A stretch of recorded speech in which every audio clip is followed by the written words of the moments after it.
Question number 1 है ozone is obtained from oxygen. तो इसमें से कौन सा आंसर सही लग रहा है आप लोगों को?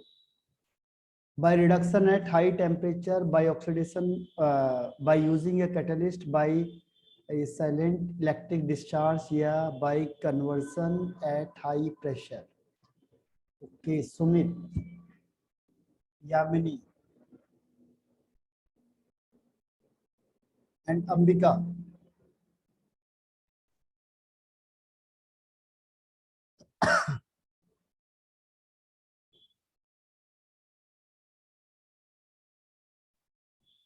ओके तो जो फर्स्ट है इसका आंसर है, सुमित और अंबिका ने सही बताया है, बाई साइलेंट इलेक्ट्रिक डिस्चार्ज। इसमें क्या होता है, इसमें हाई टेम्परेचर नहीं जाता है। आप इलेक्ट्रिसिटी दोगे लेकिन क्या होता है, ये हाई टेम्परेचर को अवॉइड कर देता है, कम कर देता है। क्योंकि हाई टेम्परेचर करोगे तो फिर क्या होगा, रिवर्स हो जाएगी रिएक्शन। ठीक है, फिर क्या होगा, ओजोन हाई टेम्परेचर में अनस्टेबल होता है। ध्यान रखना, ओजोन क्या होता है, जो आपने बनाया ओजोन को, ये हाई टेम्परेचर में क्या होता है, अनस्टेबल हो जाता है। और ये अनस्टेबल हो जाएगा तो क्या होगा, फिर से दोबारा टूट के ऑक्सीजन बन जाएगा। ठीक है, तो अगर आप चाहते हो कि ओजोन ही बना रहेगा तो उसके लिए हम क्या करते हैं, बाई साइलेंट इलेक्ट्रिक डिस्चार्ज को यूज करेंगे। तो फर्स्ट का आंसर हो जाएगा सी। अब question number second, question number second है cation are present in the interstitial sites in. Sumit, Yamini, okay and Ambika, Hemant. हाँ, चारों ने सही आंसर दिया है, फ्रैंकल डिफेक्ट। तो Frenkel defect is the right answer. Frenkel defect में यही होगा कि जो आपका कैटायन होता है वो इंटरस्टिशियल साइट में चला जाएगा। ठीक है, अब क्वेश्चन नंबर 3, ऑस्मोटिक प्रेशर, इसका रिलेशनशिप क्या होगा? देखो कई बार फॉर्मूला ही पूछा उसने बस। ऑस्मोटिक प्रेशर के लिए कौन सा फॉर्मूला यूज होगा?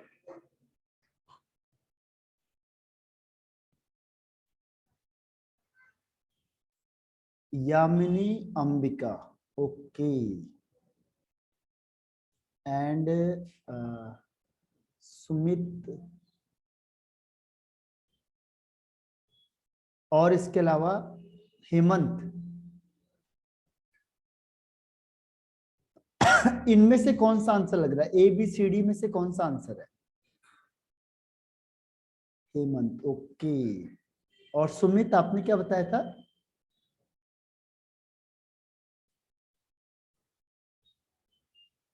हाँ, लेकिन सी आर टी है, लेकिन यहाँ पे सी है नहीं कोई। तो और क्या हो सकता है इसके अलावा? नहीं, देखो इसमें क्या होता है, इसमें आप सबने गलत कर दिया। देखो सबसे आसान सा क्वेश्चन आपने गलत कर दिया है। ये होगा P V is equal to N R T या P V is equal to N R T. ठीक है, ये कैसे होगा देखो, क्योंकि आपको पता है सी मतलब कंसंट्रेशन, और कंसंट्रेशन यहाँ पे होती है molarity. Molarity is equal to number of moles upon volume. अब उसको रखोगे आप pi is equal to C R T, और सी की जगह पे हम क्या रख सकते हैं, ये N upon V R T, pi is equal to, तो ये यहां से यहां मल्टीप्लाई हो जाएगा, तो हो जाएगा pi V is equal to N R T. ठीक है, तो pi V is equal to N R T, यानी बी आंसर हो जाएगा। देखो ये कितना इजी क्वेश्चन था, लेकिन ऐसा होता है, ये वाला गलत हो जाएगा, ये गलत है, ये वाला राइट आंसर है। Pi V is equal to N R T.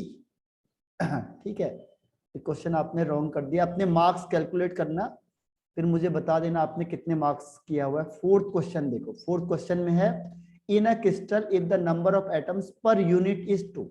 अगर नंबर ऑफ एटम 2 है तो बताओ इनमें से कौन सा है, ABCD. Okay, Hemant, Ambika, Yamini and Sumit. हाँ, चारों ने सही आंसर दिया है, बीसीसी। बीसीसी में नंबर ऑफ एटम कितने होते हैं, 2 होते हैं। क्वेश्चन नंबर 5, तो अपने मार्क्स भी साथ साथ कैलकुलेट करते रहना, उसमें टिक लगाते रहो यस नो का, ताकि मार्क्स भी पता चल जाए। Write the structure of 2,4 di nitro chlorobenzene का स्ट्रक्चर कौन सा होगा? 2,4 di nitro okay, Ambika, Sumit,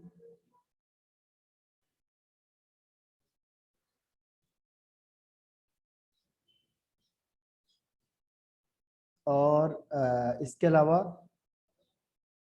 Sumit, Hemant. Okay, सबने सही आंसर दिया इसका। ठीक है, इससे पहले भी आपने सही आंसर दिया था, ये भी सही आंसर आपका। ये है आपका 2 4। देखो यहां से काउंट करेंगे 1 2 3 4 5 एंड 6। तो 2 में और 4 में डाइनाइट्रो हो गए, और क्लोरो फर्स्ट पे, जिसकी पोजीशन नहीं लिखी होती ध्यान रखना, वो फर्स्ट पे होता है, कभी भी अंडरस्टूड होता है बेंजीन। तो ये आपका बी आंसर राइट है। अब क्वेश्चन नंबर आगे हम 6 पे।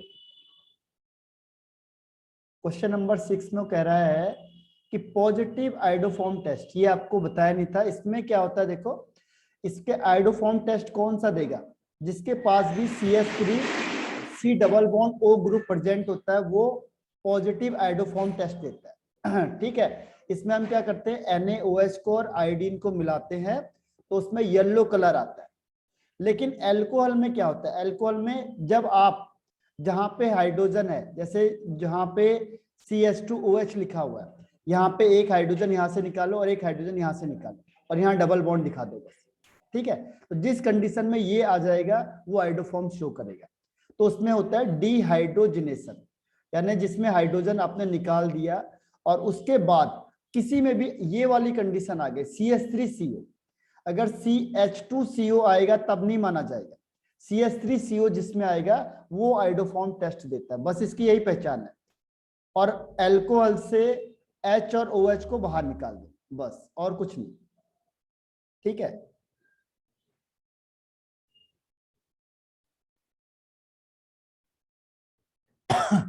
ओके यामिनी, और इसके अलावा कोई आंसर?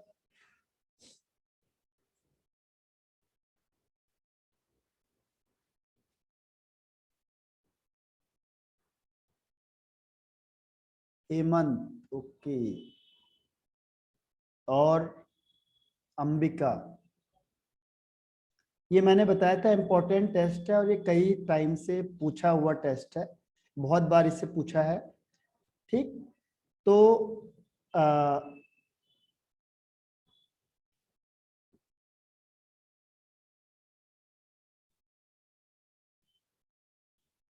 सुमित, ओके, तो इसका आंसर है, अंबिका ने सही आंसर बताया इसका। फर्स्ट इज, अच्छा यामिनी और अंबिका ने सही आंसर बताया, first is the right answer. देखो कंडीशन क्या है, अभी मैंने आपको बताया, ये देखो CH3 CH2OH, यहां से एक हाइड्रोजन निकालो बाहर, यहां से इसको निकालो बाहर, तो क्या बन जाएगा CH3 C double bond OH। जहां पे भी ये कंडीशन आ गई वो आइडोफॉर्म टेस्ट देगा, इसे कहते हैं मिथाइल कीटोन। अब आप इससे निकालोगे, देखो CH3 C, यहाँ पे OH और यहाँ पे भी CH3। ठीक है, ये CH3 का होल ट्वाइस है और ये है, अच्छा इसमें C कहीं और दिख नहीं रहा है, ये वाला स्टेटमेंट ही गलत है, यहाँ पे हाइड्रोजन होना चाहिए था ये तो कहीं पे। ठीक है, और ये वाला तो देता नहीं है फिनॉल का, और ये वाला भी अगर यहाँ से निकालोगे H और यहाँ से निकालोगे H तो क्या होगा, ये डबल बॉन्ड आएगा, लेकिन ये हो जाएगा CH2CO या फिर CH2CO, तो ये वाला नहीं देगा। तो आपको क्या करना है, दोनों साइड से क्या निकालना है, H निकालना है, जहां पे भी अल्कोहल का H होगा वहां पे निकालने के बाद अगर CH3CO ग्रुप आ गया तो वो वाला, और एल्डिहाइड और कीटोन में तो डायरेक्ट आपको दिख जाएगा, तो आप देख के बता सकते हो कि ये एल्डिहाइड और कीटोन में इजिली टेस्ट है। तो आइडोफॉर्म क्या होता है, एल्डिहाइड और कीटोन में इजिली पहचान में आ जाता है, लेकिन अल्कोहल के केस में आपको क्या है, रिडक्शन करना पड़ेगा। तो इसीलिए इसका आंसर हो गया फर्स्ट।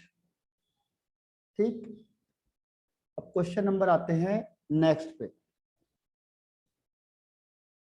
इसमें देखना पड़ेगा, अगर यहाँ पे H रहा तो ये भी टेस्ट दे सकता है। देखो ये अगर CH3 का होल ट्वाइस मतलब COH और यहाँ पे H रहा और यहाँ पे भी CH3 है, तो अगर आप इसका रिडक्शन करते हो, यानी oxidation sorry removal of hydrogen होता है, तो यहाँ पे भी क्या होगा, CH3 C double bond O CH3 दे देगा।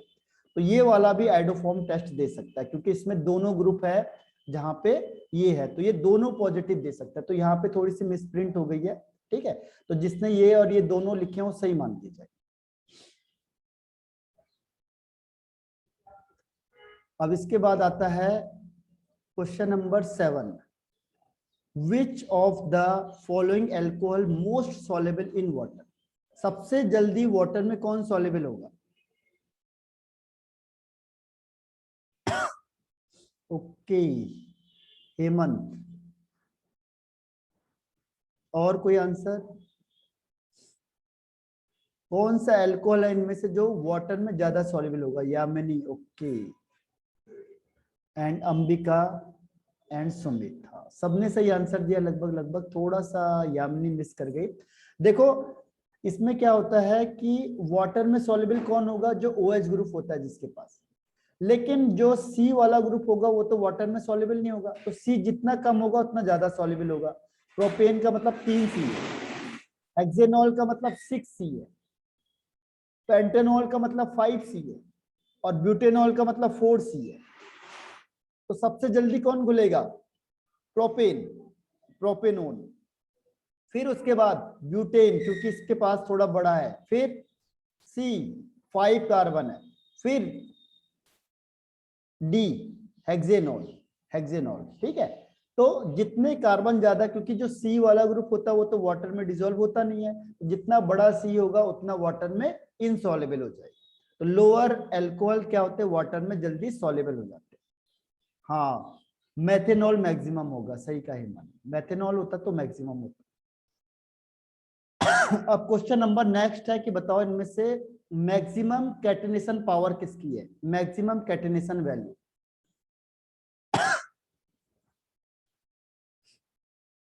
Okay, Yamini, Sumit, Ambika and Hemant. Hemant miss कर गया इसको। ऑक्सीजन की तो सबसे कम होती है, ऑक्सीजन है जो ये तो बिल्कुल करता ही नहीं है, डबल बॉन्ड ही बनाता है बस, इसके आगे आपने देखा नहीं होगा। ठीक है, तो ऑक्सीजन की तो बहुत कम होती है, इन सब में से ऑक्सीजन की सबसे कम होती है, तो सबसे ज्यादा होती है सल्फर की। फिर ये, ठीक है, तो सल्फर है जो उसकी सबसे ज्यादा होगी, तो B is the right answer. तो सबने सही दिया है इसके अलावा आंसर। ठीक है, अब क्वेश्चन नंबर आते हैं 9 की। क्वेश्चन नंबर 9 कह रहा है कि बताओ alkyl halide can be converted into alkene. अगर आपने एल्काइल हैलाइड लिया और एल्कीन बनाना है तो कौन सी रिएक्शन को आप प्रिफर करोगे? ओके, यामिनी।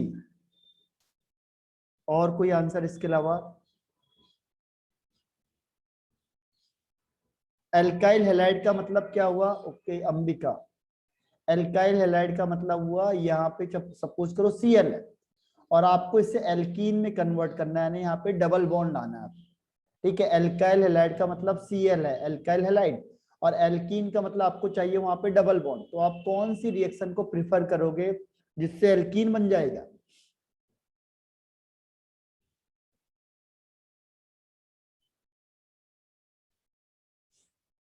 और दो ही आंसर आए हैं, और कोई answer? Sumit, okay, Ambika, Sumit and Yamini और Hemant. Okay, nucleophilic substitution reaction में कैसे हो पाएगा? न्यूक्लियोफिलिक में कैसे हो पाएगा? न्यूक्लियोफिलिक का मतलब न्यूक्लियोफाइल हटेगा यहाँ से और दूसरा न्यूक्लियोफाइल यहाँ आ जाएगा, तो डबल बॉन्ड कैसे आ सकता है? एल्कीन का मतलब होता है डबल बॉन्ड आना, तो डबल बॉन्ड तभी आ सकता है जब क्या होगा? Elimination reaction. तो इसका आंसर सुमित ने सही दिया है।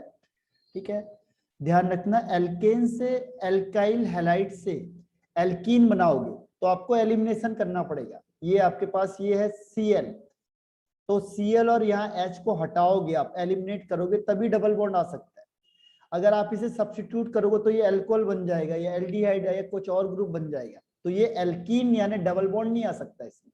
ठीक है, ये न्यूक्लियोफिलिक सब्स्टिट्यूशन का मतलब Cl या Br यहाँ से हटके कोई दूसरा ग्रुप आ जाएगा, तो उससे क्या होगा? उससे तो सिंगल ही बॉन्ड रहेगा, ये डबल बॉन्ड तो हो नहीं सकता है, इसीलिए सब्स्टिट्यूशन रिएक्शन नहीं होगा, बल्कि क्या होगा? केवल एलिमिनेशन रिएक्शन को ये प्रिफर करेगा। क्वेश्चन नंबर 10, क्वेश्चन नंबर 10 है इसमें कि बताओ जो आयनिक solid is a poor conductor of electricity, क्यों? आयनिक सॉलिड होते हैं पुअर कंडक्टर ऑफ इलेक्ट्रिसिटी, इसका रीजन क्या है? में ABCD,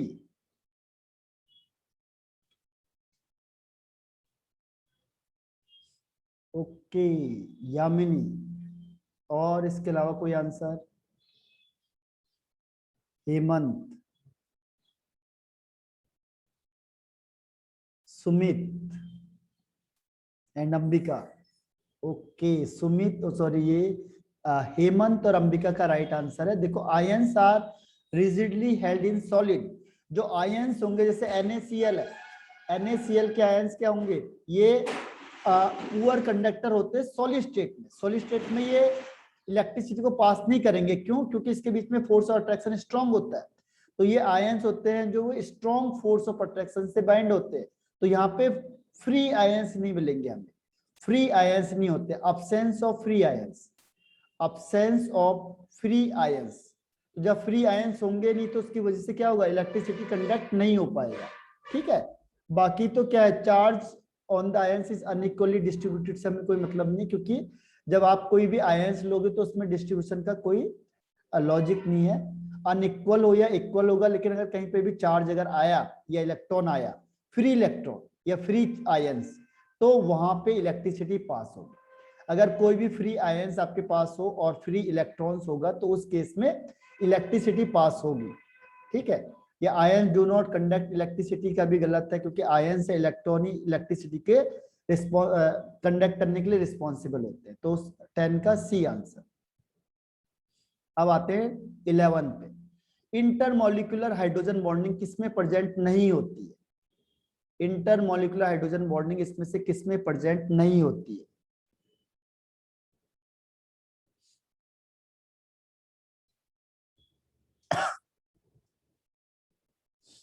ओके, हाँ चारों ने सही आंसर दिया है, वेरी गुड। ईथर, ईथर में नहीं होती, इसलिए ईथर सबसे वीक होता है। अगर बॉइलिंग पॉइंट भी देखोगे तो इसका सबसे ज्यादा होगा, क्योंकि सबसे ज्यादा हाइड्रोजन बॉन्डिंग इसी में होगी। ठीक है, तो जितनी हाइड्रोजन बॉन्डिंग ज्यादा होगी उतना क्या होगा? बॉइलिंग पॉइंट ज्यादा हो जाएगा, वाटर में सॉल्युबिलिटी ज्यादा हो जाती है। तो बॉइलिंग पॉइंट बहुत सारी चीजों को रिस्पॉन्सिबल होता है। तो ये ON, यहाँ पे भी O है, लेकिन इसके पास क्या है? अल्फा हाइड्रोजन नहीं होता इसके पास। जैसे इसमें ये हाइड्रोजन है, ये हाइड्रोजन कंबाइंड हो जाता है जो O से अटैच होता है। ध्यान रखना कौन सा हाइड्रोजन निकलेगा? जो O से अटैच होता है। जो हाइड्रोजन C से अटैच होता है वो नहीं निकलता। ये क्या होता है?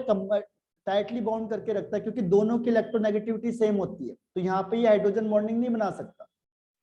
ठीक है, यहाँ पे बहुत वीक हाइड्रोजन बॉन्डिंग है, नहीं होगी, क्योंकि इसके पास हाइड्रोजन है ही नहीं। ये वाला जो ये हाइड्रोजन होता है एसिडिक हाइड्रोजन, वो इसके पास है ही नहीं। इसीलिए ether is the right answer, इसमें इंटरमॉलिक्यूलर हाइड्रोजन बॉन्डिंग नहीं होगी।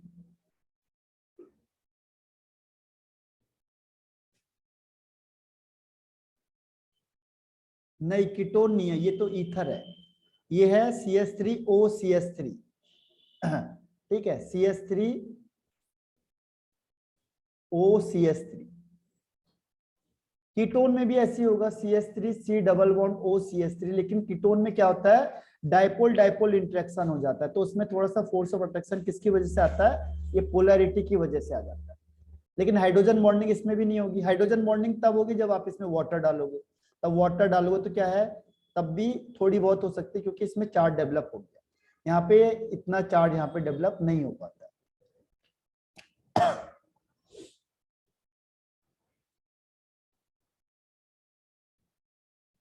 Question number 12, which of the following modes of expression concentration is independent of temperature? जिसमें टेम्परेचर का कोई भी फर्क नहीं पड़ेगा, कौन सी क्वांटिटी है जिसमें टेम्परेचर का कोई भी फर्क नहीं पड़ेगा? ओके यामिनी, हेमंत और सुमित एंड अंबिका।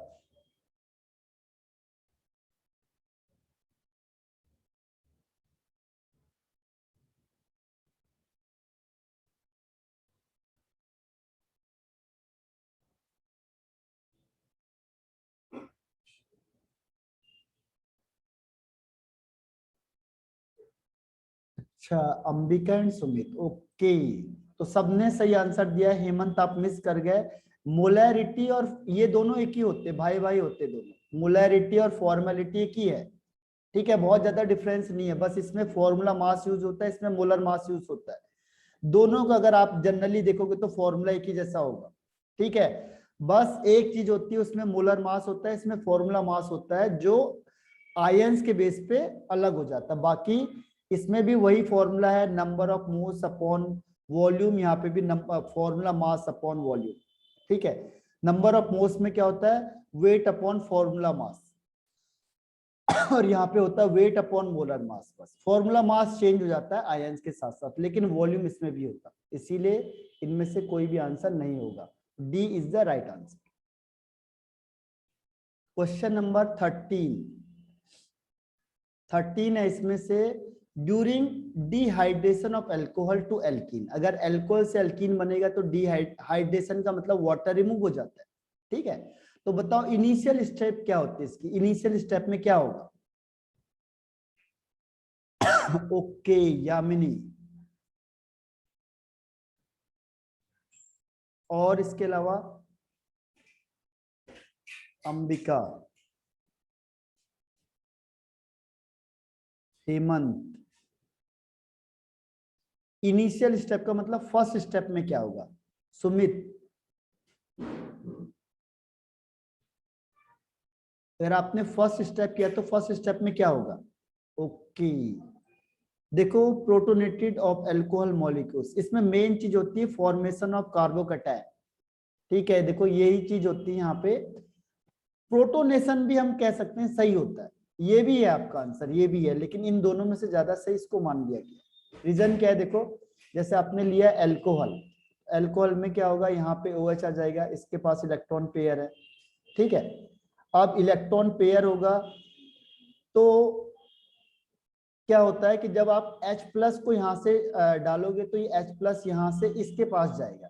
ठीक है, क्योंकि इसके पास इलेक्ट्रॉन पेयर है, तो इलेक्ट्रॉन पेयर इस H के पास जाएगा, तो क्या बन जाता है, ये प्रोटोनेटेड है। ये बिल्कुल सही कहा आपने, इसे कहते हैं प्रोटोनेटेड अल्कोहल, ये होता है प्रोटोनेटेड अल्कोहल। तो प्रोटोनेटेड अल्कोहल मॉलिक्यूल बन जाता है यहाँ पे।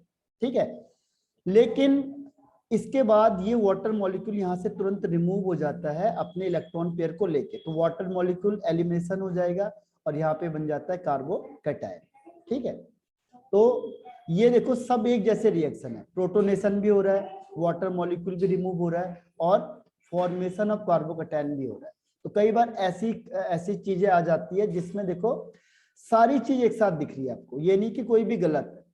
ठीक है, तो इसका मैं एक्यूरेट देखता हूं कि क्या हो सकता है। वैसे इनिशियल स्टेप तो ये है, लेकिन क्या होता है कि जब आप बुक में देखोगे तो उसमें फर्स्ट स्टेप आप देखोगे तो उसमें लिखा होता है फॉर्मेशन ऑफ कार्बोकैटायन।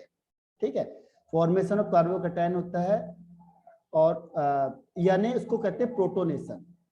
प्रोटोनेशन में तो यही होगा फिर, तो नहीं तो फर्स्ट स्टेप ये, सॉरी बी इसका आंसर है, बी प्रोटोनेशन ऑफ एल्कोहलिक, पहले स्टेप में यही होगा। ठीक है, उसके बाद फिर क्या होगा, एलिमिनेशन ऑफ वाटर निकलेगा बाहर, एलिमिनेशन ऑफ वाटर निकले से क्या होगा, फॉर्मेशन ऑफ कार्बोकैटायन होगा, और कार्बोकैटायन के फॉर्म होने के बाद फिर क्या होगा, जैसे कार्बोकैटायन ये फॉर्म हो गया, प्लस चार्ज है, तो ये क्या करता है, यहाँ से इस हाइड्रोजन के इलेक्ट्रॉन, क्योंकि प्लस चार्ज है तो प्लस क्या करेगा, माइनस को अपनी तरफ अट्रैक्ट करेगा, इस हाइड्रोजन को यहाँ से रिमूव कर देगा, तो फिर यहाँ पे डबल बॉन्ड आ जाएगा। ठीक है, ठीक है, आपका answer B is the right answer. Question number आते हैं 14 पे। Best reducing agent of the following, इनमें से कौन सा बेस्ट रिड्यूसिंग एजेंट होता है? रिड्यूसिंग एजेंट मतलब जो दूसरे को रिड्यूस करेगा लेकिन जिसका खुद का ऑक्सीडेशन हो जाएगा। ओके, हेमंत, और अंबिका, और ये क्या, यामिनी एंड सुमित, राइट, सबने सही आंसर दिया है HI का। देखो रिड्यूसिंग एजेंट का मतलब सिंपल सा क्या हो गया, जो हाइड्रोजन को जल्दी निकालेगा या जो ऑक्सीजन को जल्दी गेन करेगा। तो आयोडीन का साइज बड़ा होता है तो हाइड्रोजन को जल्दी से निकाल देगा, ये जल्दी से टूट के अलग हो जाएगा, तो इसीलिए आयोडीन सबसे ज्यादा रिड्यूसिंग एजेंट, फिर HBr, फिर HCl, और सबसे लास्ट में HF। ठीक है, तो ये ऑर्डर हो जाएगा रिड्यूसिंग एजेंट का, तो D is the right answer. अब क्वेश्चन नंबर आते हैं 15 क्वेश्चन, कौन सा सॉल्ट लाइक कैरेक्टरिस्टिक को शो करता है एक्वस सॉल्यूशन में? एक्वस सॉल्यूशन में कौन सा सॉल्ट लाइक कैरेक्टर को शो करता है। ओके, यामिनी, अंबिका और हेमंत एंड सुमित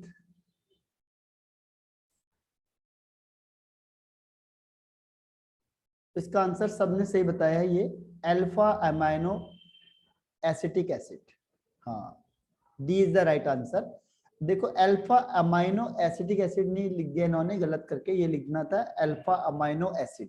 ठीक है, अल्फा अमाइनो एसिड में क्या होता है, जो अल्फा एसिड होता है ये क्या करता है, ज्वेटर आयन बना देता है, इसे कहते हैं ज्वेटर आयन। यहाँ पे बनता है NH2। जैसे आप एक्वा सॉल्यूशन में डालोगे ये H निकाल के माइनस चार्ज आ जाता है, ये H यहाँ जाता है, यहाँ प्लस आ जाता है, इसे कहते हैं ज्वेटर आयन। ज्वेटर पता होगा आपको कि ज्वेटर आयन जो वर्ड होता है इसका मतलब होता है एक डाइपोल कंपाउंड जो कि इलेक्ट्रिकली न्यूट्रल होता है। न्यूट्रल मतलब ओवरऑल ये न्यूट्रल चार्ज होगा, क्योंकि एक एसिड का काम करेगा, एक बेस का काम करता है। तो न्यूट्रल होने की वजह से सॉल्ट लाइक कैरेक्टर को शो करता है, इसलिए D is the right answer. अब क्वेश्चन नंबर आते हैं 16 पे। इसमें से कौन सा आंसर आपको सही लग रहा है?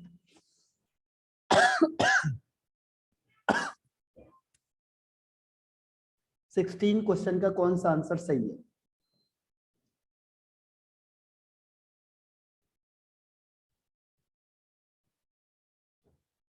ओके, यामिनी और इसके अलावा अंबिका, हेमंत और इसके अलावा सुमित। हाँ, हेमंत मिस कर गए, बाकी सबका सही आंसर है। देखो यहाँ पे क्या होता है, यहाँ पे ये होता है वैन डर वाल्स फोर्स। जब भी सी और एच का मामला आएगा तो आपको ध्यान रखना वैन डर वाल्स फोर्स कि जितना साइज बड़ा होगा या जितना मॉलिक्यूलर वेट ज्यादा होगा, ठीक है, उतना सरफेस एरिया ज्यादा होगा। सरफेस एरिया ज्यादा हो जाएगा, और सरफेस एरिया ज्यादा होगा तो वैन डर वाल्स फोर्स जो है आपका, van der Waals force of attraction वो भी ज्यादा हो जाएगा। Van der Waals force attraction ज्यादा होगा तो क्या होगा, मॉलिक्यूल पास पास आएंगे और वो लिक्विड फॉर्म में रहेंगे। तो इसीलिए ए इज द राइट आंसर। ठीक है, यही रीजन होता है, जैसे अगर आप वो पढ़ते हो fluorine, chlorine, bromine and iodine, तो आयोडीन का साइज बड़ा होता है तो ये सॉलिड स्टेट में होता है क्योंकि इसमें फोर्स ऑफ अट्रैक्शन ज्यादा होता है। फिर ब्रोमीन होता है, ये लिक्विड स्टेट में होता है क्योंकि इसमें फोर्स ऑफ अट्रैक्शन थोड़ा कम होता है। फिर ये दोनों के दोनों में और कम होता है तो ये गैस स्टेट में होता है। तो रीजन सबका एक ही है, जब भी आप मॉलिक्यूल देखोगे इसके CH और I के साथ, हेलोजन के साथ या C के साथ, या मॉलिक्यूल कोई भी आपको दिखता है तो उसमें साइज के बेस पे आप डिसाइड कर सकते हो कि कौन सा फिजिकल स्टेट होना चाहिए। तो जिसका फिजिकल स्टेट क्या होगा, जिसका साइज ज्यादा होगा उसका फिजिकल स्टेट भी उसका सरफेस एरिया ज्यादा होगा, और सरफेस एरिया ज्यादा होने से वैन डर वाल्स फोर्स ज्यादा लगेगा और उसकी वजह से स्टेट चेंज हो जाएगा। तो A is the right answer. Question number 17, SN1 mechanism, SN1, which one of the following undergo SN1 mechanism exclusively by Sumit? Okay, Sumit, Yamini, Ambika and Hemant. Okay, इसका आंसर दिया है, हाँ, हेमंत ने मिस कर दिया फिर से, बाकी सबने सही आंसर दिया। ठीक है, देखो जब भी SN1 रिएक्शन होगी तो आपको एक काम करना है बस, जैसे ये इथाइल क्लोराइड है, इथाइल का मतलब 2 कार्बन है, Cl को हटा के यहाँ प्लस लगा दो। अब देखो इसकी स्टेबिलिटी कितनी है, तो ये प्राइमरी है तो प्राइमरी में सबसे कम होता है।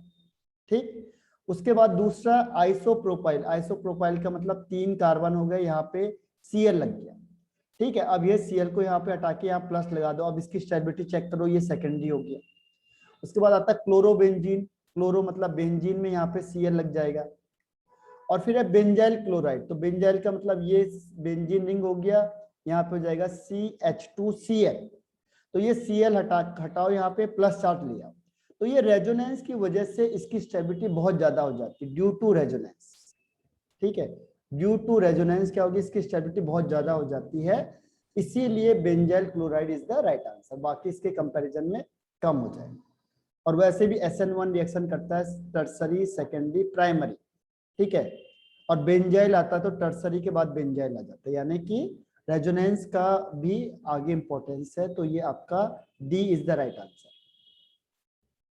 अब क्वेश्चन नंबर आ जाओ, ये aqua is a mixture of hydrochloric acid and nitric acid in the ratio of 3:1 is able to dissolve the noble metal gas, जैसे गोल्ड एंड प्लेटिनम। तो बताओ इनमें से कौन सा प्रोडक्ट बनाएगा वो? अगर आपने एक्वा रिजिया लिया, एक्वा रिजिया का मतलब होता है जब आपने नाइट्रिक एसिड को और HCl को 1:3 में अगर आपने ऐड किया, इसे कहते हैं एक्वा रिजिया, ठीक है। इस केस में, और इसको आपने एक्वा रिजिया को मिक्स करने के बाद उसे किस में डाला? गोल्ड में, गोल्ड में एंड प्लेटिनम में। तो आपको कौन सा प्रोडक्ट मिलेगा इसमें से? ओके सुमित, और इसके अलावा कोई आंसर?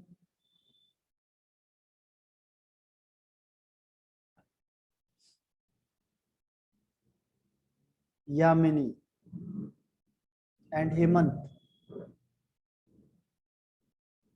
हेमंत, ओके। तो इसमें से किसी ने भी इसका आंसर सही नहीं दिया है, सी is the right answer.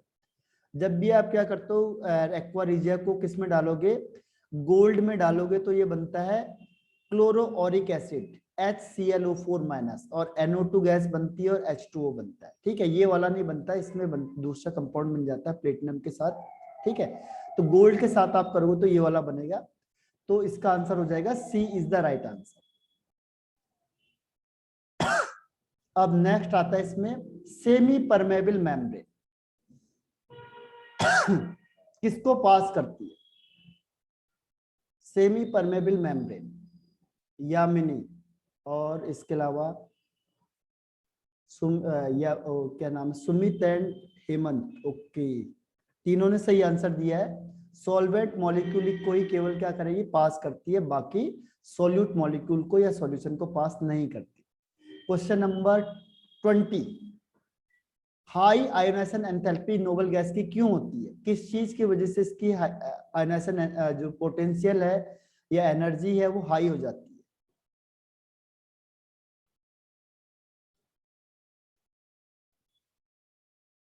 Okay Yamini, और इसके अलावा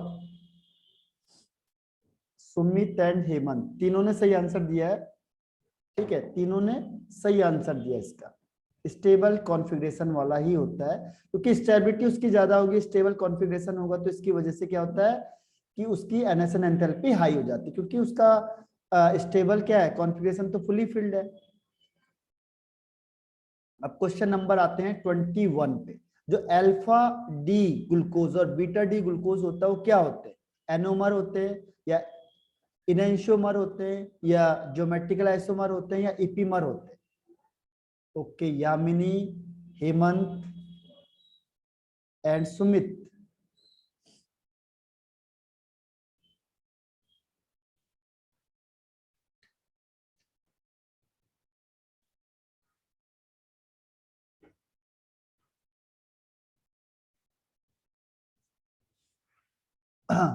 हाँ, तो इसका आंसर यामिनी और सुमित ने सही दिया हुआ है। It is called enantiomer, sorry anomer.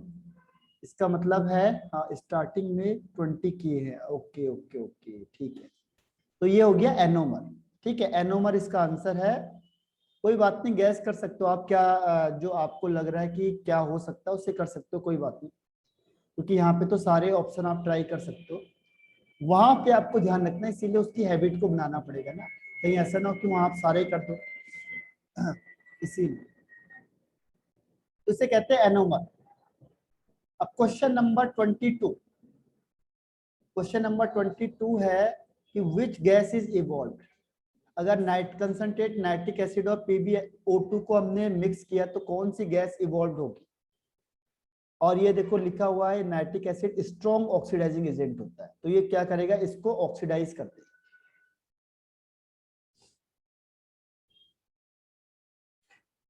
Okay Sumit, और इसके अलावा हेमंत एंड यामिनी। इसका आंसर सुमित ने सही दिया है, B is the right answer. जब भी आप क्या करोगे, HNO3 को ध्यान रखना, कंसंट्रेटेड HNO3 को किस में मिलाएंगे, PbO2 में मिलाएंगे, तो बन जाता है PbNO3 का होल ट्वाइस, ऑक्सीजन गैस निकलती है और यहाँ पे वाटर बन जाता है। ठीक है, तो ये जो आंसर है आपका वो है ऑक्सीजन का, O2।